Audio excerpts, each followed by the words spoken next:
1983 ప్రపంచంలో ఒక్కసారిగా బ్రతుకు తెరువు కోల్పోయే పరిస్థితి వచ్చేది. కానీ ఒక మనిషి తీసుకున్న ఒక చిన్న నిర్ణయం వల్ల మనం ఇప్పుడు బ్రతికి ఉన్నాం. ఇది సినిమా కాదు, నిజంగా జరిగిన మ్యాటర్. అమెరికా రష్యా మధ్య భయంకరమైన టెన్షన్ నడుస్తుండేది. రెండు దేశాలు న్యూక్లియర్ మిసైల్స్ వెపన్స్తో రెడీగా ఉన్నాయి. ఇలాంటి టైంలో చిన్న తప్పు జరిగిన world war III confirm. September 26 రాత్రి 12:15కి రష్యాలో మాస్కో దగ్గర ఒక సీక్రెట్ బంకర్లో స్టీఫెన్ పెట్రో అనే ఆఫీసర్ డ్యూటీలో ఉన్నారు.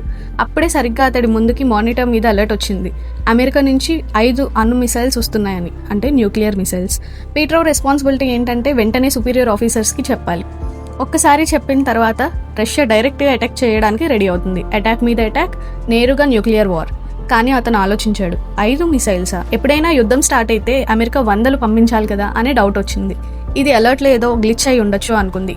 అలా అనుకుని అలర్ట్ రిపోర్ట్ చేయలేదు. ఒక మనిషి డెసిషన్పై డిపెండ్ అయ్యే స్టేజ్లో పీట్రో కూర్చుని పోయాడు నిశ్శబ్దంగా, ఎవరికీ చెప్పలేదు. కొద్ది నిమిషాలకి నిజం బయటపడింది. ఇది ఫేక్ అలర్ట్. అసలు మిసైల్స్ ఎక్కడి నుంచి రాలేదు. సూర్యకాంతి క్లౌడ్స్ మీద రిఫ్లెక్ట్ అయ్యి శాటిలైట్స్ దాన్ని అణు మిసైల్స్గా డిటెక్ట్ చేశాయి. ఒక సింపుల్ లైట్ రిఫ్లెక్షన్ వల్ల ప్రపంచం ఆల్మోస్ట్ డిస్ట్రాక్షన్కి చేరేది. పీట్రో పేరు చాలా మందికి తెలియకపోవచ్చు, కానీ అతను లేకపోతే మనం ఉండేవాళ్ళం కాదు. ఒక మనిషి సైలెంట్గా కూర్చోవడం వల్ల కోట్ల మంది ప్రాణాలు దక్కాయి. ఒక మంచి డెసిషన్ కొన్నిసార్లు ఏమీ చేయకపోవడం వల్ల కూడా జరుగుతుంది. ఇలాంటి రియల్ స్టోరీస్ ఇంకా తెలుసుకోవాలి అనుకుంటే ఇప్పుడే సబ్స్క్రైబ్ చేసుకోండి.